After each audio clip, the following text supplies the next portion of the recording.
निर्वाचन आयोग के इस पद के लिए चुनाव प्रक्रिया की शुरुआत की घोषणा कर दी है। ऐसे में संभावनाएं हैं कि चुनाव की तारीखें जल्द घोषित की जाएंगी। इसी बीच बीजेपी इस पद के लिए अपनी विचारधारा के प्रति समर्पित कार्यकर्ता को उम्मीदवार बना सकती है। फिलहाल जिन नामों पर पार्टी में विचार चल रहा है उनमें कर्नाटक के राज्यपाल थावरचंद गहलोत सबसे प्रबल दावेदार माने जा रहे हैं। अन्य नाम सिक्किम के राज्यपाल ओम माथुर का भी है। तो वहीं इंडिया गठबंधन एक संयुक्त उम्मीदवार उतारने की तैयारी में है। बीजेपी के लोगों को जाना चाहिए और सुनने में आ रहा है कोई फेयरवेल भी नहीं हो रहा है। सर बीजेपी के लोग नीतीश कुमार फेयरवेल भी नहीं हो रहा। उपराष्ट्रपति जगदीप धनखड़ का जिस तरह से इस्तीफा हुआ, इस पूरे घटनाक्रम को लेकर के प्रदेश के पूर्व मुख्यमंत्री अशोक गहलोत काफी एक तरह से आहत नजर आ रहे हैं। जिस तरह का मामला रहा, अभी तक कभी उपराष्ट्रपति का इस्तीफा नहीं हुआ। बातचीत करते हैं सर, इतिहास में ऐसा कभी नहीं हुआ, क्या लगता है आपको? देखिए, पूरा देश चौंक गया कल। ये चौंकाने वाली घटना ही है।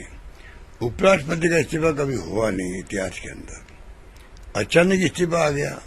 दिन भर हाउस चल रहा था, वो चला रहे थे।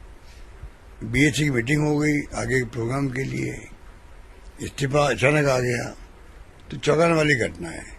राजस्थान वालों को विशेष धक्का लगा है क्योंकि राजस्थान से थे वो, और किसानों की आवाज जो है पार्लियामेंट के अंदर भी और बाहर भी हमें उठाई उन्होंने। अभी हाल ही में उन्होंने कृषि मंत्री जी को बहुत ही उलाना दिया कि भाई आप कर क्या रहे हो, जो वादे किए हमने किसानों के लिए वो निभाओ। अब पता नहीं किन कारणों से उनके दिमाग में क्या चल रहा होगा, वो तो मैं नहीं कह सकता। तो मेरा अंदाज था कि ये दबाव में लोग दोनों जो है स्पीकर और लोकसभा और ये राज्यसभा चेयरमैन, ये मैंने 10 दिन पहले ही कहा था, मुझे लगता है दोनों दबाव में काम कर रहे हैं। लेकिन आपसे निजी तौर पर उन्होंने इस बात को नकारा भी था कि ऐसा कोई दबाव का मसला है। वो तो उन्होंने जयपुर में कहा था कि मेरे पर कोई दबाव नहीं है, मेरा स्वास्थ्य ठीक है, अशोक गहलोत अपना स्वास्थ्य ठीक रखे। वो बातें तो मैंने भी सुना के कही है, हमारे पुराने मित्र हैं, सब बातें अपनी जगह है। परंतु अचानक जो इस्तीफा हुई तो आरएसएस वालों को मालूम है, मोहन भागवत जी को या प्रधानमंत्री को मालूम होगा, और तो मुझे लगता नहीं किसी को मालूम होगा। 50 साल पता नहीं अभी कोई इनका आरएसएस और बीजेपी का कोई बहुत बड़ा गेम प्लान हो तो मुझे पता नहीं क्या है, पर अचानक घटना होना मैं समझता हूँ ये चौंकाने वाली है। आपने कहा कि प्रधानमंत्री को चाहिए कि वो मनाएं, कोशिश करें कि इस्तीफा वापस लें। ये हमारी पार्टी का स्टैंड जो मैंने बताया। वहीं आपको बता दें कि भले ही एनडीए के पास बहुमत है, फिर भी विपक्ष मानता है कि मुकाबला पूरी तरह एक तरफा नहीं है, उसे चुनाव से पीछे नहीं हटना चाहिए। तो वहीं आयोग ने इस पद के लिए निर्वाचक मंडल, रिटर्निंग ऑफिसर और अन्य जरूरी चीजों को भी अंतिम रूप देना शुरू कर दिया है। आयोग की तैयारियों के बीच बीजेपी की कोशिश होगी कि इस पद का उम्मीदवार किसी अन्य सहयोगी को बनाने की जगह अपने उम्मीदवार का नाम तय कर उसके नाम पर सहयोगी दलों को राजी करें। दरअसल जगदीप धनखड़ ने 21 जुलाई की रात अचानक देश के 14वें उपराष्ट्रपति के पद से इस्तीफा दे दिया था और उपराष्ट्रपति द्रौपदी मुर्मू ने मंगलवार को धनखड़ का इस्तीफा मंजूर भी कर लिया था। 74 साल के धनखड़ का कार्यकाल 10 अगस्त 2027 तक था और अब चुनाव के नतीजे इस पर भी निर्भर करेंगे कि किस पक्ष के पास कितना बहुमत है। बता दें कि लोकसभा में कुल 542 सदस्यों में से एनडीए के पास 293 और इंडिया गठबंधन के पास 234 सदस्य हैं। राज्यसभा में 240 सदस्यों की प्रभावी संख्या में से एनडीए को करीब 130 और इंडिया गठबंधन को 79 सांसदों का समर्थन है। कुल मिलाकर एनडीए के पास 423 और इंडिया गठबंधन के पास 313 सांसदों का समर्थन है।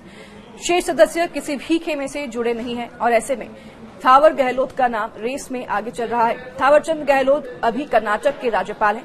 77 वर्षीय गहलोत राज्यसभा में सदन के नेता रह चुके हैं, साथ ही केंद्रीय मंत्री का पद भी संभाल चुके हैं। बीजेपी में वे सर्वोच्च नीति निर्धारक इकाई पार्लियामेंट्री बोर्ड के सदस्य भी रहे हैं। वहीं जातीय समीकरण यानी कि दलित में भी वह फिट बैठते हैं और इस समीकरण में भी वह फिट बैठने की वजह से उनका नाम रेस में आगे है। वह मध्य प्रदेश से हैं, उनके पास प्रशासनिक अनुभव भी है। तो वहीं दूसरी ओर ओम माथुर को भी मोदी और शाह का करीबी बताया जाता है। ओम माथुर अभी सिक्किम के राज्यपाल हैं। 73 वर्षीय माथुर पार्टी के कद्दावर नेता हैं और राजस्थान से वह आते हैं। वे गुजरात के चुनाव प्रभारी तब रहे हैं जब पीएम मोदी वहां के मुख्यमंत्री थे। वे मोदी के साथ ही केंद्रीय गृह मंत्री अमित शाह के भी करीबी माने जाते हैं। माथुर राष्ट्रीय स्वयंसेवक संघ में भी प्रचारक रह चुके हैं।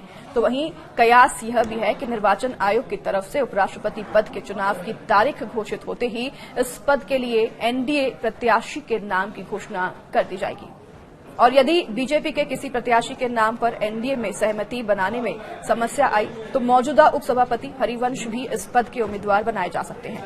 बीजेपी के एक वरिष्ठ नेता का ये कहना है कि प्रत्याशी का चयन ठोक बजाकर ही किया जाएगा, क्योंकि विपक्ष से भी कोई मजबूत प्रत्याशी उतारे जाने की पूरी संभावना है। ऐसे में एनडीए इस पद के लिए प्रत्याशियों के कद, अनुभव व जातीय समीकरण को प्राथमिकता देगी। बता दें कि जगदीप धनखड़ ने 21 जुलाई 2025 को इस्तीफा दिया और उनकी उम्र 74 साल है। धनखड़ ने सोमवार देर रात राष्ट्रपति द्रौपदी मुर्मू को लिखे पत्र में स्वास्थ्य कारणों का हवाला देते हुए अपने पद से इस्तीफा दे दिया। यह पत्र उपराष्ट्रपति के आधिकारिक एक्स अकाउंट पर भी साझा किया गया। जगदीप धनखड़ अगस्त 2022 में 14वें उपराष्ट्रपति चुने गए थे और उनका कार्यकाल अभी 2 साल तक और बाकी था।